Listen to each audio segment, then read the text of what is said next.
This is the point I made about repertoire of songs, that we need to have a good repertoire of songs for all occasions. Unfortunately, it seems to me that we have limited our range of songs today, mostly in terms of common practice in songs. I mentioned a few, like Horatio Spafford's song, "It Is Well," is a beautiful hymn written by a man who lost his family in a tragic accident in sea. And he went to that place where they drowned, and he wrote this song, "It Is Well with My Soul." So powerful. Or I've already mentioned Joseph Scriven's "What a Friend," or Carolina Sandel's, a Swedish songwriter, "Day by Day," also written in painful circumstances. So there are many treasures like that. And unfortunately, I think we need to educate our church members on some of these songs, hymns written in the context of pain or disability or loss, bereavement, and so on, so that the songs become much more effective and minister to us well. So a repertoire of songs is needed. I think, you see, if I can put it this way, if you are a medieval Christian, imagine medieval, let's say 10th century, 12th century, before the Reformation, you're a Christian, you attend worship in the church, medieval church. And after you go back home, the people will ask you, did you worship God? Now, you would say, yes, if you actually took part in the Eucharist, the communion, because that was considered as the most important part of the service, right? The communion. So you can miss some songs, chanting. You can miss the homily, the priest's little speech. But if you attend the Lord's table, you have worshiped God. You can go back and say, yes, I worship God because I took communion. That's medieval church. Yeah. Then came the Reformation, where the Reformation moved the altar a bit behind and put the pulpit in front, because the ministry of the word was very important. So, if you attended a Reformation church, so long as you hear the sermon, you can say, I worship God. Before the sermon is preliminary. After sermon is Holy Communion. And even that is not every week. Once a month for many of us. Sometimes some churches only once a year. Okay, because they don't want it to be too common. But the important emphasis was on the pulpit, hearing. Now, modern church, what can you say to the question, did you worship God? So there are different parts of the worship service, right? So if you miss the sermon, can you say you worship God? Oh, you all look with great concern, like, is this a trick question?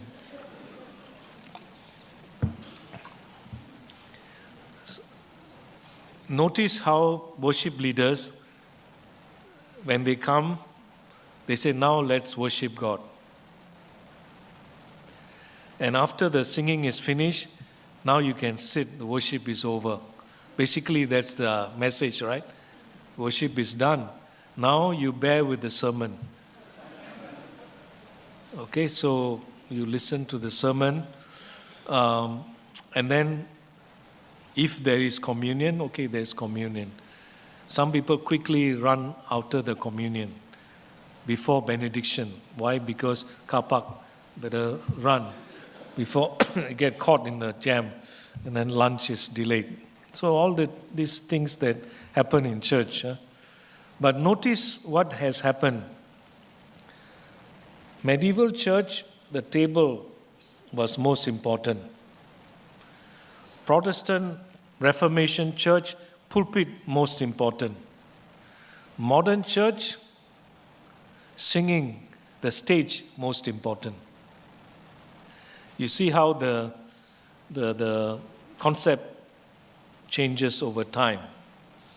But it's a pity because actually in reality, all of it is worship. The singing, the pulpit, the table, all is worship, including benediction, by the way. Right? So everything is worship. And I know that some church members actually come late because they don't like the singing. True or not? Yeah, they said, "But go half an hour late. They'll finish, then I go there, then, okay, serious business, hear the sermon. And after the sermon over, quickly run." So for them, it's just, they are called Reformation Christians. Okay, they just come for the sermon. So I think that it's unfortunate that we have these rather limited concepts of worship. And when we don't realize all of it, even offering is a worship, is an act of worship, right? So everything that we do in the worship service has to do with God. We worship Him. And we need to have this proper concept of worship. By the way, I personally, my own personal opinion, I think that announcements in church should be held at the end of the service, before benediction, not before the sermon. Why? Because through the singing, you're building up, right? You're approaching God in worship. And you approach God in worship for what purpose? To hear Him. But the way our worship sometimes is organized, we approach God in worship full of, praise and ardor. We approach, and then comes picnic this Saturday, durian party, church camp, this hotel, look at the rooms, very nice, sign up, etc. And then after all that over, okay, now we hear the sermon. To me, as a preacher, I find it's a tragedy. You ask me to bring a word from God, and then, yes, the worship is helpful, brings our thoughts to God, and then spoil it by announcements, right? That's not. And some churches now high-tech, announcements all in video, right? Can compete with channel news, all the TV channels, the way they announce, all the the service, the things to do. I know high-tech is very attractive, but I'm not so sure anyhow. But the point is, you build up the congregation, you bring them close to God through the songs and worship, and then the climax would be hearing God's word read and preached, and then responding to God in terms of commitment. And then you can give announcements. And some churches, again, it seems this all has to do with order of worship. You're sort of building up the momentum towards bringing people to God. And then the chairman will say, "Now turn around, shake hands, welcome one another." And I know some Methodist churches, they take it very seriously. It's not just turning left, right, but going all over the church, catching up, and then people take a diary or phone. Okay, next week, Wednesday, okay. So a lot of things happening. It takes full 5 to 10 minutes, then come back and sit down and to continue worship. I sometimes think that we need to think a bit more deeply about what we are trying to achieve in the worship service. So, fellowship is important, of course. So, yeah, family matters, we give announcements, benediction, then have a cup of coffee together, mingle around, get to know people. So, I think in the proper perspective, then worship becomes more enhanced and doesn't sort of get confused or jar with conflicting attempts to find different kinds of ideas coming together. So I think that's important. A repertoire of songs, which means the point I was trying to make is don't compress worship to just the 20 minutes or half an hour of singing. And after that, hardly any singing. When I see the band members disband and go down, it's like worship is over. Right? They put the guitar there and then they go down. That means don't see them anymore. Worship is over. And some of them actually disappear during the worship because they just perform their roles and then disappear. So a lot of things like that happen. And we just have to think a bit harder that maybe we should sing throughout the worship service.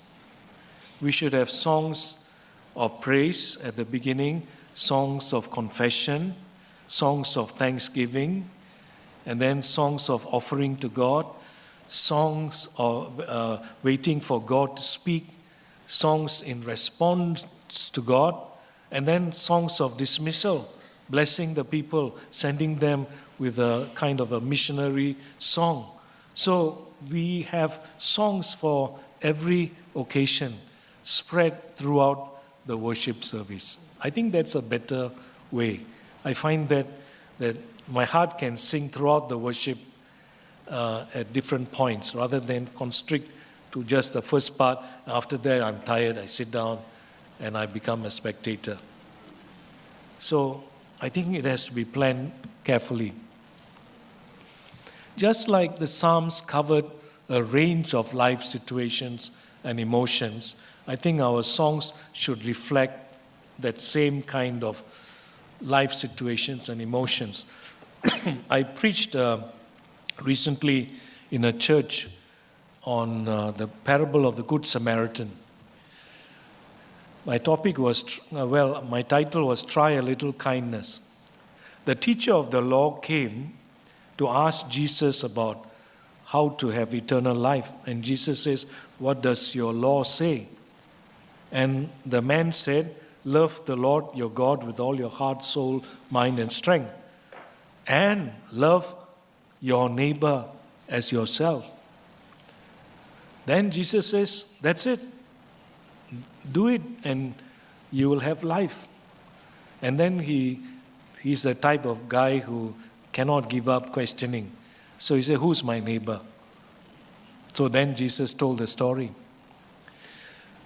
And in this particular church, I noticed the praise songs were very, very good, very nice.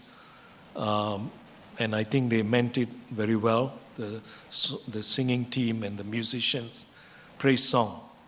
But I sensed, because of the message, the topic and the text, and what I was trying to convey, I said it's possible to sing praises to God and ignore our neighbor. Because the priest and the Levite represent people who ministered in the church, in the temple, I mean, they must have sang, they must have made offerings. They were very busy in the temple. And then they came down that road, they saw the victim, they passed the other way around.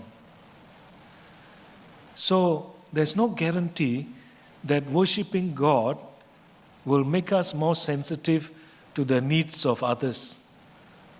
So I pointed out two phrases in the summary of the law that the lawyer himself said. And the phrase is, your God. Love the Lord, your God. But there's another phrase, love your neighbor.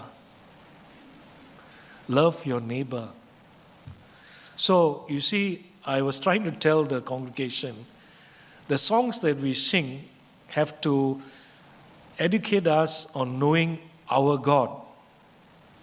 And our praise songs are helpful in that, because we sing praises to God for His grace, His majesty, His goodness.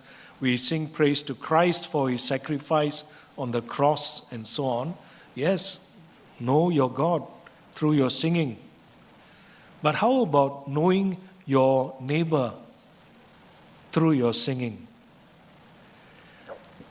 And I said, unfortunately, we don't sing enough of that kind of song. That when we sing in church, we gain knowledge of our God, but we also gain knowledge of our neighbor. And that's something I said we need to think about in terms of the repertoire of our songs. And that was a time when actually Justin and Sheng Yu sent me their latest song. The title is something like, we serve... Serving them is serving you. Serving them is serving you. Based on Matthew 25, remember? The Lord said, you give them a cup of water, You're giving it to me. So I mentioned that song. I said, that's a refreshing song because it not only talks about my God, it also talks about my neighbor. And we should sing more songs like that too. Our songs should remind us that the world is full of problems. The world has its poor. The world has its homeless people. The world has wars that are going on. That there are children dying of hunger because of the madness of human beings at war, and so on and so forth. So the songs that we sing actually should make us more aware of our God and also our neighbor. And I think the second category, unfortunately, doesn't have enough input into the singing of the church. So I will say good for Justin and Sheng Yu for writing a hymn like that, because it addresses, the horizontal even as it addresses the vertical. That's something important. So we need to carefully select our songs.